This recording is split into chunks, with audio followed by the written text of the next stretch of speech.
ভালো লাগছে তো দেখুন।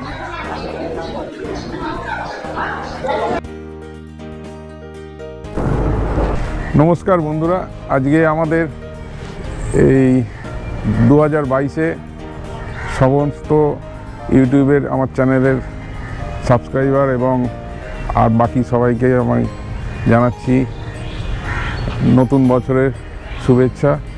Happy new year 2022। আজকে আমরা একটা নতুন ধরনের রাইডে যাচ্ছি। এই রাইডটা সবে চালু হয়েছে আমাদের, হচ্ছে এটা হেরিটেজ রাইড। এটা প্রথমে যাবে শ্রীরামপুর, তারপরে যাবে চন্দননগর এবং ইউরোপিয়ান যে ডিলাইট সেটা আমাদেরকে দেখাবে। আমরা আজকে সকালবেলা এসেছি, 9টার সময় জাহাজ ছাড়ছে। আজ 2 তারিখ রোববার। আর মাস্কটা আমি পরে নেবো এক্ষুনি। অযথা আতঙ্কিত হবেন না, সাবধানতা অবলম্বন করুন আর সুস্থ থাকুন, ভালো থাকুন। আগামী দিনগুলো খুব ভালোভাবে কাটুক আপনাদের, এই বলে আজকে যাত্রা শুরু করছি। আসুন। এই বোট রাইডটার নাম দেওয়া হয়েছে ইউরোপিয়ান সেটেলমেন্ট বোট রাইড। প্রথমে শ্রীরামপুর, তারপর চন্দননগর, তারপর আবার ফেরত আসবো মিলেনিয়াম পার্কে। এবং ভাড়া মাত্র 350 টাকা। আপনাদের আরও ডিটেলসে বলছি, আপনারা দেখতে থাকুন, সঙ্গে থাকুন। ভালোই ব্যবস্থা সরকার করেছে, কিন্তু লোকজন খুব একটা হয়নি দেখছি। 80টা সিটের ক্যাপাসিটি, কিন্তু কজন হবে জানি না। আমরা আজকে রওনা দিলাম এই মিলেনিয়াম ঘাট থেকে। মিলেনিয়াম ঘাট থেকে আমরা বেরিয়ে যাচ্ছি। আর এই রাখিও আছে। আমরা এবার আপনাদের গঙ্গা দুদিক দেখাতে দেখাতে নিয়ে যাব। আপনারা বসুন, দাঁড়ালে হবে না, বসে যান। এত চেয়ার আছে, বসে যান।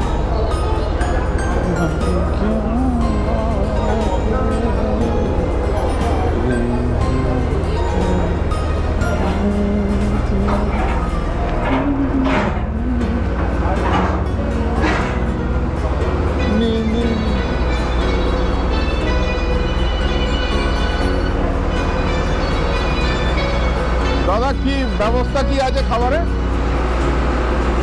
চিকেন পেটি, ফ্রাই, চিকেন পকোড়া। আর চা হবে না?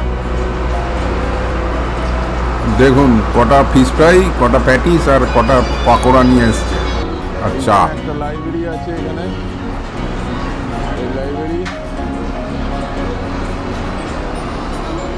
আর টয়লেটেরও ব্যবস্থা আছে। এই হুগলি নদীর ইতিহাস খুবই প্রাচীন।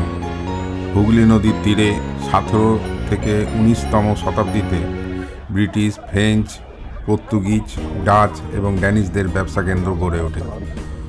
পরে বড় বড় পাটকলও তৈরি হয় এবং শিল্পায়ন শুরু হয়। আর এই কলকাতায় হুগলি নদীর তীরে লন্ডনের টেমস নদীর আদলে রিভারফ্রন্ট চালু করার প্রচেষ্টা চলছে, কিন্তু এখনও সম্পূর্ণ প্রজেক্ট কমপ্লিট হয়নি। আমরা এখন হাওড়া ব্রিজের নিচ দিয়ে যাচ্ছি। দেখুন,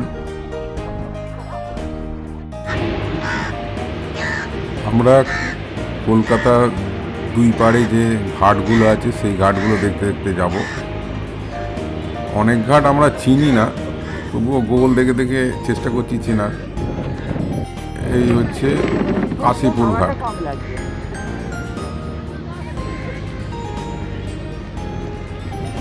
এখন আমাদের যে ভেসেলটা আছে, ভেসেলটা পূর্ব পাড় দিয়ে যাচ্ছে। এবার আমাদের গন্তব্যগুলো সবটাই হচ্ছে পশ্চিম পাড়ে।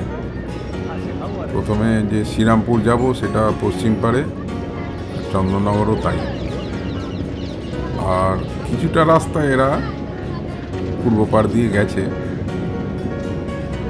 তা আমরা দেখাতে থাকছি, আপনারা দেখুন। এই ডান দিকে দেখুন, যেটা মনে হচ্ছে আমার, এটা হচ্ছে রতনবাবুর ঘাট বা ওই ধরনের কিছু, কাশীপুরের উদ্যানবাটির কাছাকাছি যে ঘাট। আমি ঠিক শিওর হয়ে বলতে পারছি না। এই ঘাটেই ঠাকুর শ্রীরামকৃষ্ণদেবকে দাহ করা হয়েছিল।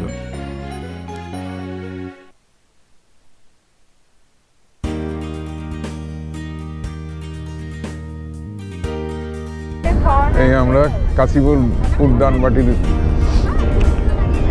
কাশীপুরের পাশ দিয়ে যাচ্ছি। প্রচণ্ড ঠান্ডা, কাঁপুনি দিচ্ছে, প্রচণ্ড হাওয়া, যেতে খুব ভালোই লাগছে, কিন্তু ঠান্ডায় খুব কাবু হয়ে যাচ্ছে। এই হচ্ছে বেলুর মঠের যে লঞ্চ ঘাট, সেটা আমরা বেলুর মঠ পেরিয়ে যাব। এটা কিন্তু পশ্চিম পাড়, হ্যাঁ পশ্চিম পাড় দিয়ে যাচ্ছে।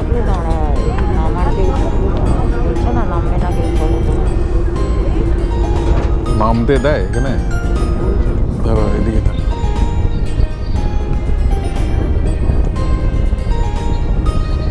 দেখুন বেলুর মঠ দেখা যাচ্ছে, বেলুর মঠের যে রিভার সাইড ঘাটগুলো আছে সেগুলো দেখা যাচ্ছে। আর সবাই তো ছবি তুলতে ব্যস্ত, লঞ্চের যারা যাচ্ছে সবাই সেলফি নিতে ব্যস্ত। দেখুন বেলুর মঠ,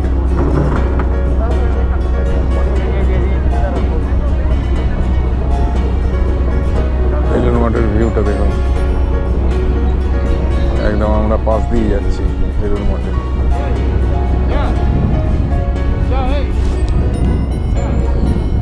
এই যে ঘাটটা, এই ঘাটে স্বামীজিরা সব দাঁড়িয়ে থাকে বিকেলবেলা। এখন জলটা একটু কম আছে, ভাটা, তাই কেউ নেই এখানে। আর বেলুর মঠ তো কদিনের জন্য বন্ধও আছে। আমরা এই বেলুর মঠের পাশ দিয়ে যাচ্ছি। এই লঞ্চটায় অনেকটা পিকনিকের মেজাজ চলে এসছে। দেখুন সবাই গল্প করছে, আনন্দ করছে, অনেকে খাবার দাবার নিয়ে এসছে, তারা খাচ্ছে, আর ভালোই এনজয় করছে। এই রাইডটা 10 ঘন্টার রাইড, কিন্তু আমার তো খুব ভালো লেগেছে।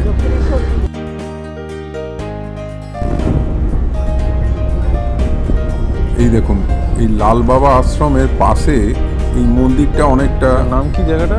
দক্ষিণেশ্বরের আদলে তৈরি করা, দক্ষিণেশ্বর মন্দির, ভবতারিণী মন্দির। দক্ষিণেশ্বর মন্দিরের মতনই অনেকটা দেখতে।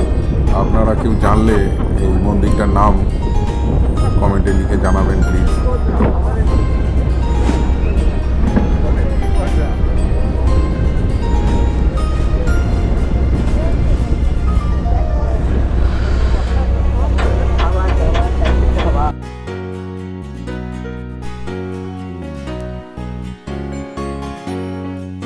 এবার দক্ষিণেশ্বরের যে ব্রিজ, নতুন ব্রিজ পুরনো ব্রিজ পাশাপাশি, কিন্তু এই পূর্ব পাড় দিয়ে যাচ্ছে না লঞ্চটা, কারণ দক্ষিণেশ্বরের যে লঞ্চ ঘাটটা আছে সেটা অনেকটা এগোনো আছে।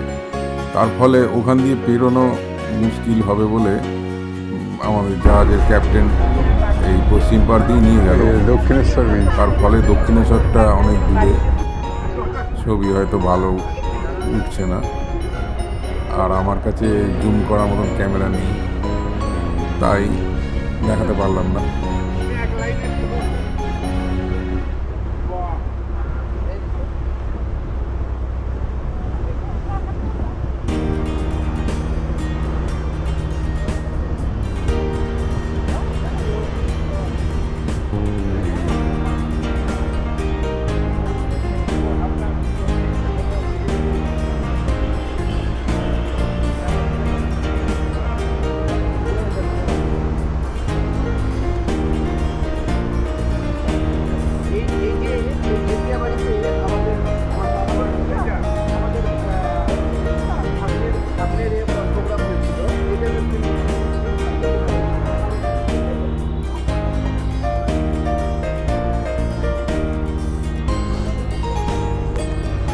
জয় মা ভবতারিণী। দূর থেকেই দেখুন, মা আমাদেরকে রক্ষা করো মা।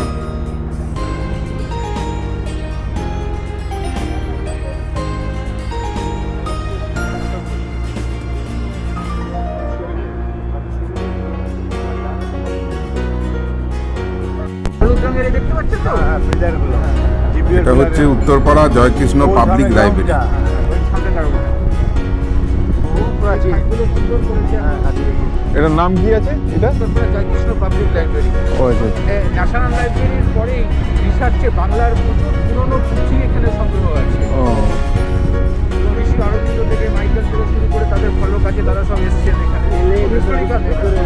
হ্যাঁ হ্যাঁ হ্যাঁ হ্যাঁ। আর আমি তো এখনো স্টিল মেম্বার এখানকার। আমার কার্ড আছে এখন। এই দাদা আগে উত্তরপাড়ায় থাকতেন, তিনি এখানকার মেম্বার, ইতিহাসটা ভালো জানেন এখানকার।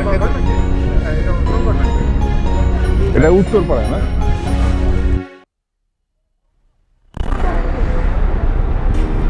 এটা হলো উত্তরপাড়া লঞ্চ ঘাট। পানিহাটি ইস্কন মন্দির।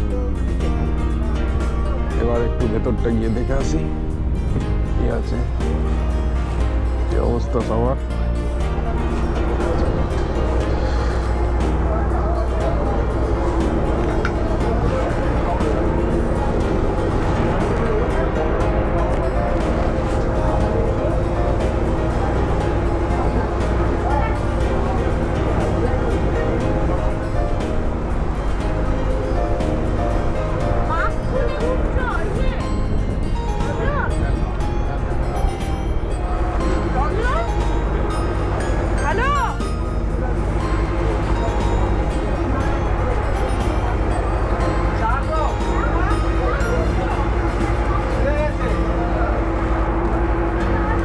দেখি চা মনে হয় একবার হয়ে গেছে, এরা বানিয়ে দিচ্ছে চাটা।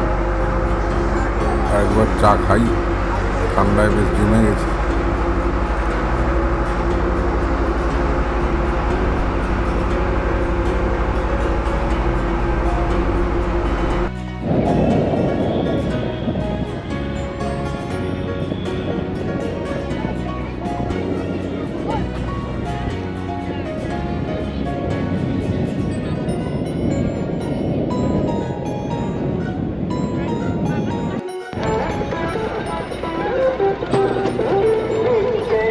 দেখুন নৌকায় করে পিকনিকে বেরিয়েছে।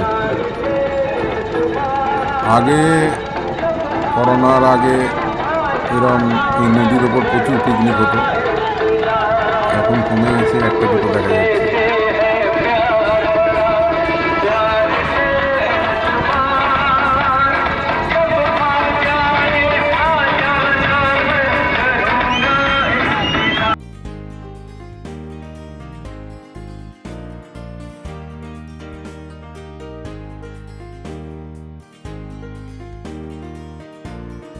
আমরা এখন লঞ্চের সামনের দিকটা দেখতে যাচ্ছি।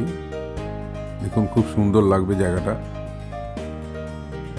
এইখানটা দাঁড়িয়ে থাকলে বেশ ভালো লাগছে। এখন মনে করা যাক আমরা 200 বছরেরও আগে টেনিস অধিকৃত ফেডরিক্স নগরে চলে এসেছি। কলকাতা থেকে 35 কিলোমিটার উজানে গঙ্গা নদীর পশ্চিম উপকূলে মনোরম পরিবেশে সুদৃশ্য শ্রীরামপুর। এই এখন শ্রীরামপুর ঘাট থেকে যাচ্ছি, দেখি কোথায় যাওয়া যায়। গোস্বামী পাড়ায় রঘুরাম গোস্বামী নিজের ও তার সন্তানদের জন্য একটি বাড়ি তৈরি করেন এবং এই জমিদার বাড়ি আজ যেমন শ্রীরামপুর রাজবাড়ি নামে স্থানীয়দের কাছে পরিচিত।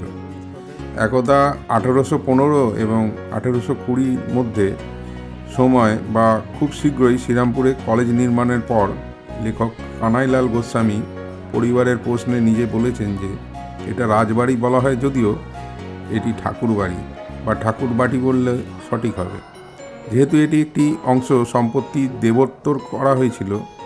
বর্তমানে রাজবাটির মূল ভবনটি বিভিন্ন সামাজিক অনুষ্ঠানে ভাড়া দেওয়া হয় এবং সিনেমা শুটিংও ভাড়া দেওয়া হয়। যেমন এখানে ভূতের ভবিষ্যৎ সিনেমাটি শুটিং হয়েছিল। আর আজকে আমরা যখন এসছি এখানে দেখতে, তখন এখানে একটা সিনেমা বা কোনো ভিডিও শুটিং চলছিল। আপনারা দেখতে পাবেন বেশ কিছু লোকজন এসছে এবং শুটিং চলছে অলরেডি।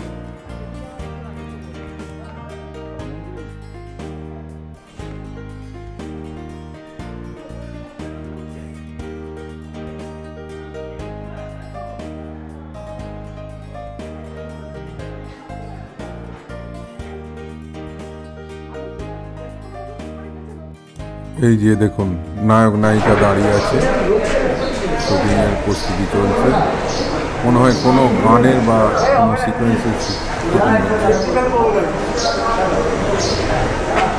এখানে প্রায়ই শুটিং লেগে থাকে। এই ভূতের ভবিষ্যৎ হওয়ার পর থেকে এখানে শুটিং প্রচুর বেড়ে গেছে। আর আজকে আমরা অন্য কোনো জায়গায় যেতে পারিনি একটাই কারণে, এখানে অনেক স্মৃতি বিজড়িত অনেক ঐতিহাসিক স্থান আছে, যেমন ডুবলি কলেজ, ওখানে একটা চার্চ আছে ডেনিসদের, কিন্তু আজকে এত সময় কম দেওয়া হয়েছে যে 1 ঘন্টার মধ্যে পুরো শ্রীরামপুর কি দেখা যায়। যাই হোক, আমাদের আসল উদ্দেশ্য ছিল সরকারের বোধহয় বোট রাইড করানো, গঙ্গার ঘাটগুলো দেখানো, যেগুলো আমরা খুব এনজয় করেছি, দেখেছি, ভালো করেছি।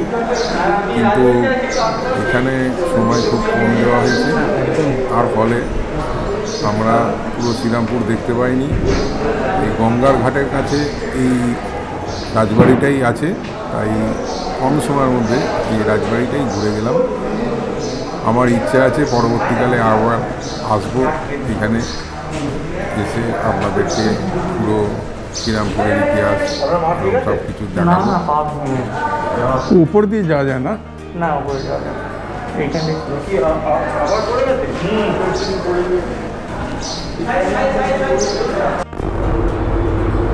আবার শ্রীরামপুর ছেড়ে বেরিয়ে পড়লাম। এবারের গন্তব্য শ্রীরামপুর চন্দননগর, থেকে আমরা বেরোলাম। ফরাস ড্যাম, যেটা ফরাসি অধিকৃত চন্দননগর ছিল, এটাই দেখতে যাচ্ছি। দম অনেকটাই শেষ হয়ে গেছে।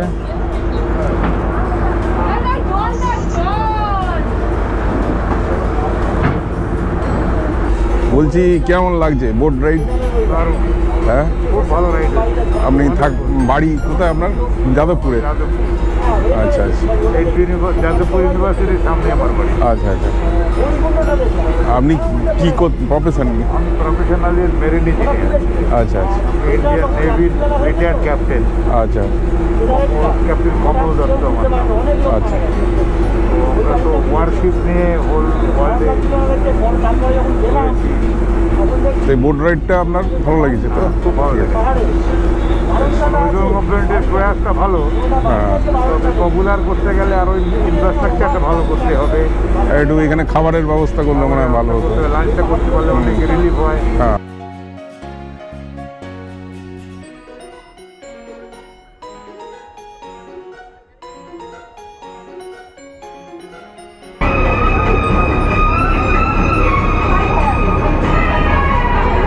তো ওদিকে না হবে।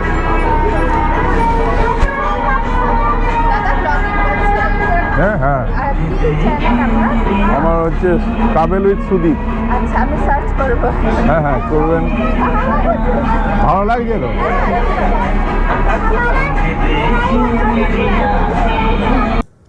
এই দেখুন চন্দননগর ঘাটে একটা সুন্দর রেস্টুরেন্ট করেছে জলের ওপর ভাসমান, যেটা আমাদের কলকাতায় আছে ফ্লোটেল, কিন্তু ওর থেকে এটা মনে হয় অনেক বেটার আর বাজেট ফ্রেন্ডলি।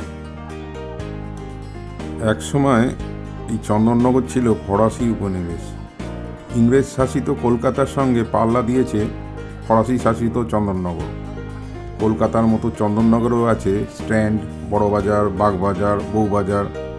ফরাসি আমলে চন্দননগরের প্রভূত উন্নতি হয়। রাস্তাঘাট, নিকাশি সবেতেই ফরাসি দক্ষতার পরিচয় পাওয়া যায়। ফরাসি উপনিবেশ হওয়ায় স্বাধীনতা সংগ্রামের সময় বিপ্লবীরা এখানে আশ্রয় নিতেন। আলিপুর বোমার মামলায় অভিযুক্ত হয়ে অরবিন্দ ঘোষ ও অন্যান্য বিপ্লবী এখানে আশ্রয় নেন।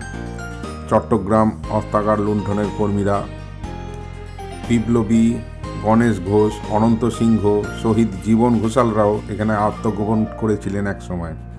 ফরাসি উপনিবেশ তাই ব্রিটিশ পুলিশকে অনুমতি নিয়ে এখানে ঢুকতে হতো। সেই সুযোগে বিপ্লবীরা পালাতেন। শহীদ কানাইলাল বসুর শৈশব কেটেছে এই শহরে। তার ভিটে নামাঙ্কিত একটি বিদ্যালয় ও ক্রীড়াঙ্গন এই শহরে রয়েছে, যেটির নাম কানাইলাল উচ্চ বিদ্যালয়। আর বিপ্লবী রাসবিহারী বসুর পৈতৃক ভিটে এই শহরে ফটকগোড়া এলাকায়। বিশ্বকবি রবীন্দ্রনাথ ঠাকুর একাধিকবার এই শহরে এসে থেকেছেন। তার স্মৃতিবিজড়িত পাতালবাড়ি স্ট্যান্ডের দক্ষিণ প্রান্তে অবস্থিত। তবে দুঃখের বিষয়, আমরা যখন নেমেছি এই চার্চটা বন্ধ ছিল। এটা বহু পুরনো চার্চ, ফরাসি আমলে তৈরি করা। তাই আপনাদেরকে দেখাচ্ছি, এখানে একটা পুরনো মিউনিসিপ্যালিটি আছে, আমাদের চন্দননগর মিউনিসিপ্যালিটি যেটা, তার বিল্ডিংটাও কিন্তু ফরাসিদেরই তৈরি করা। তাঁত বস্ত্রের কেন্দ্র হিসেবেও চন্দননগরের নাম ডাক ছিল। চন্দননগরের আরেক নাম ফরাসডাঙ্গা। এখানকার কাপড়ের খ্যাতি অনেক দূর পর্যন্ত ছড়িয়ে পড়েছিল। আর ঋষি অরবিন্দ এখানে কিছুদিন আত্মগোপন করেছিলেন, তারপরে তিনি পুন্ডিচেরি চলে যান। এই আমরা চন্দননগর ঘাট ছেড়ে বেরিয়ে যাচ্ছি। এবার আমরা ফিরে যাব বাড়ির পথে। আজকে সারাদিনটা বেশ ভালোই কাটলো। গঙ্গার দুধারের ঐতিহ্যমণ্ডিত শহরগুলো বা ঘাটগুলো দেখতে দেখতে আমরা নিজেদেরকে হারিয়ে ফেলেছিলাম। এই গঙ্গার ওপর সূর্যাস্ত হচ্ছে, দেখুন। সূর্যাস্ত তো দেখতে পাই আমরা দেখি না কোনো দিন, কিন্তু আজকে এই হুগলি নদীর উপর থেকে আমরা দেখছি। খুবই ভালো লাগছে। বিকেলটা একটা মায়াবী পরিবেশ তৈরি হয়েছে। বন্ধুরা, যারা আমার চ্যানেলটা সাবস্ক্রাইব এখনও করেননি, তাদেরকে অনুরোধ করব আমার চ্যানেলটা সাবস্ক্রাইব করার জন্য। আর ভিডিওটা যদি ভালো লেগে থাকে অবশ্যই লাইক করবেন। আর আপনাদের সহযোগিতা সাহায্য না পেলে আমি তার বেশি দূর এগিয়ে যেতে পারবো না। তাই আপনাদের কাছে অনুরোধ, আপনারা অবশ্যই সাবস্ক্রাইব করবেন। আর ভিডিও যদি ভালো না লাগে ডিসলাইক অবশ্যই করবেন, কিন্তু ভালো লাগলে অবশ্যই সাবস্ক্রাইব করে রাখবেন। এই যে দেখছেন, এই সামনে কাউন্টার, এই কাউন্টার থেকেই বুকিং হয়, কিন্তু এই কাউন্টার খোলে হচ্ছে লঞ্চ ছাড়ার ঠিক 1 ঘন্টা আগে। তাই আপনাদের বলছি, যারা অ্যাডভান্স বুকিং করতে চাইবেন তারা ওর পরেই দেখবেন একটা বাড়ি আছে, যেটা হচ্ছে অফিস। সেই অফিসে গিয়ে সৌম্যবাবু বা ওখানে যারা থাকবেন আধিকারিক, তাদেরকে বলবেন যে আমি অ্যাডভান্স বুকিং করব, তাহলে ওনারা করে দেবেন। আমরাও তাই করেছিলাম। এখানে অনলাইনের কোনো ব্যবস্থা নেই, তাই এখানে এসেই বুকিং করতে হবে। আপনাদের জায়গাটা দেখিয়ে দিই। এই যে দেখুন, মিলেনিয়াম পার্কের গেটটা দেখাচ্ছি। এই হচ্ছে গেটের দোকান। আর এইদিকে দেখুন, এই হচ্ছে গেট। মেন গেট দিয়ে ঢুকলেন, ঢুকে ভাড়া মাত্র 350 টাকা জনপ্রতি। তাহলে বন্ধুরা, আজকের মতো বিদায় নিচ্ছি। আগামী 2022 সাল যেটা পড়ে গেছে সেটা আপনাদের ভালো কাটবে। আর করোনা থেকে, মহামারী থেকে আবার উদ্ধার পাবো, আবার আমরা বেড়াতে যাব। সুতরাং ততদিনের জন্য এখন কিছুদিন হয়তো বন্ধ থাকবে বেড়ানো। তাই আজকে এখানেই বিদায়। আবার দেখা হবে অন্য কোনো ব্লগে।